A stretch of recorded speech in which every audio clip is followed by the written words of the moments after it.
everyone. I'm going into the grocery store here. I'm going to do a video about being in your 60s and older and living alone. It can be by choice, which mine is. My sister now, hers isn't. She's a widow. She's finding it very hard, where I find it very easy. I just thought I would start off with saying I'm going to do all the pros that I feel it is for living alone, and if this goes well, and the cons. But with that said, I'm going to do this video this week, and I'm going to pick 10 things that I enjoy about living alone and being alone in my 60s, 70s, or 80s. Or further, I guess. Positive things that I can do because I'm single in my 60s. So we're going to go forward. I'm going to start here.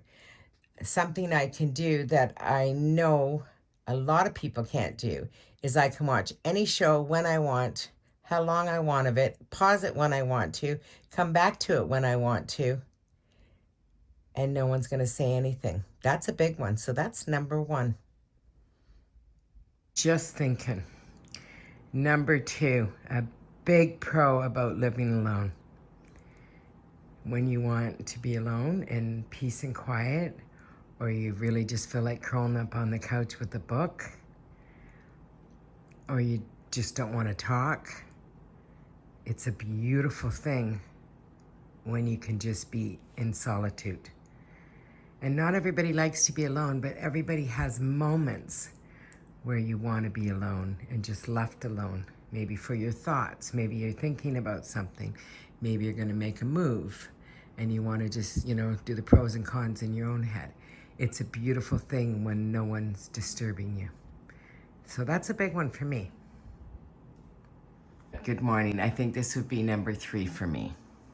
I'm gonna bake today. I'm gonna make a banana bread and some butter tarts. And then I'm making Chinese food. I am making fried rice, sweet and sour chicken balls. And I might make honey garlic spare ribs if I grab some spare ribs while I'm out.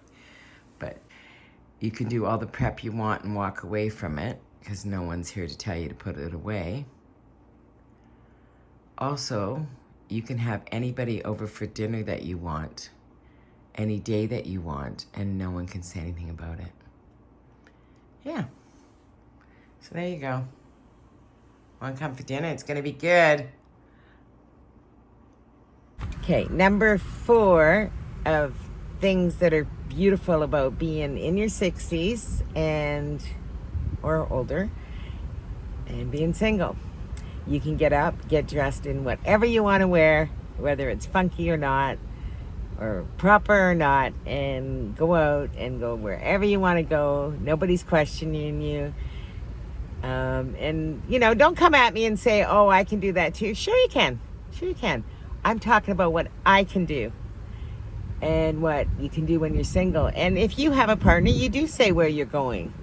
And you do say, I'm going to be back at this time, because that's just proper and that's just respect for your partner. I don't have to do that. So these are the things I love about being single. I just thought, I'm talking about myself, and I want everyone to know that. And don't come at me and say, well, you can do this and you can do that. That's good. I'm happy for you. But I'm talking about myself and us single people.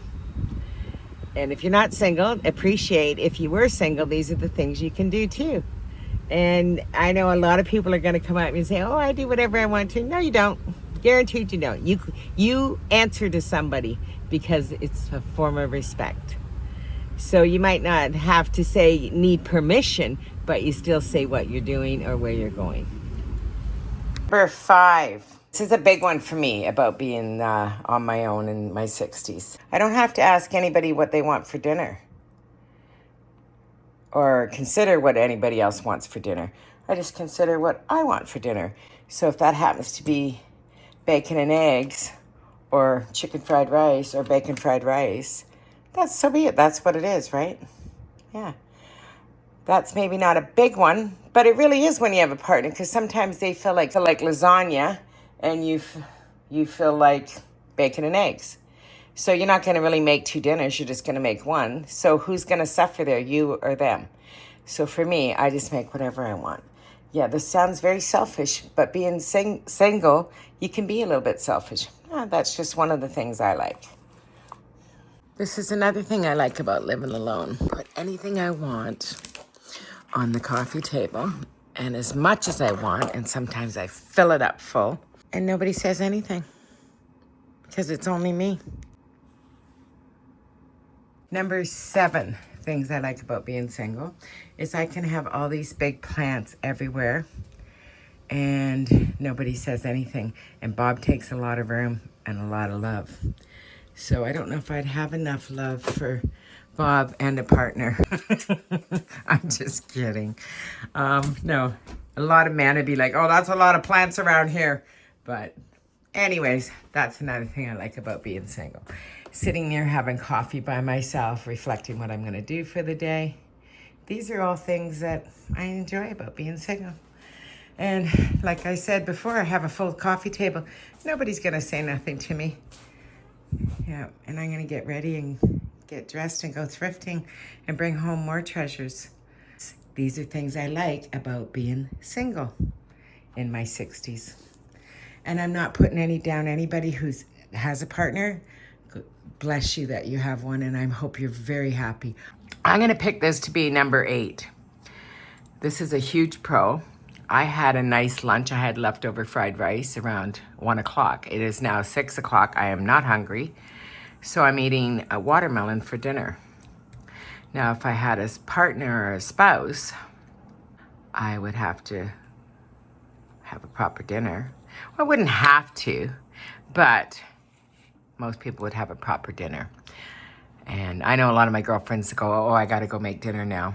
And it's a meat and potato thing, for sure, because that's what their man like. And I'm not putting that down. I'm just saying this is a pro for me, that I don't have to do that. Then I just get to eat watermelon for dinner. And this is my dinner. So that is definitely my number 8. And before everyone comes at me and says, oh, they can eat and do whatever they want, I'm being realistic. If I was in a relationship, I would probably cook dinner for my spouse, my partner, whatever. So that's just me. I didn't say that was you. Oh, don't come at me for my number 8. I'm just being realistic. Because if I was in a relationship, I would cook a proper dinner, most likely. That's just my number 8, what it's like to be in my 60s and single. I love it. A huge one. This is going to be number 9. I just came in to make my bed, but I was thinking, sleeping with someone, you have to put up with snoring, them moving in the middle of the night. If you're getting up and down in the middle of the night, it's disturbing. I sleep alone. Once I'm asleep, I usually sleep 6 to 7 hours straight. I don't wake up to go to the bathroom or anything. I'm very fortunate. But I've been around people that get up 2 or 3 times in the night. It's like, are you kidding me? Which I'm a light sleeper, so that wakes me up. I don't know how other people feel about that, or maybe they get used to that. But this is how I feel. So that's a big plus. When you sleep alone in a queen size or a king size bed, it's quite beautiful. And this is number 10. I wasn't going to do this one, but my sister thought I should because she lived with a man for 47 years. So she told me that there's no missing the toilet bowl. And I'm sure y'all understand what that means. And she said, go and lift your toilet seat up and take a look at it.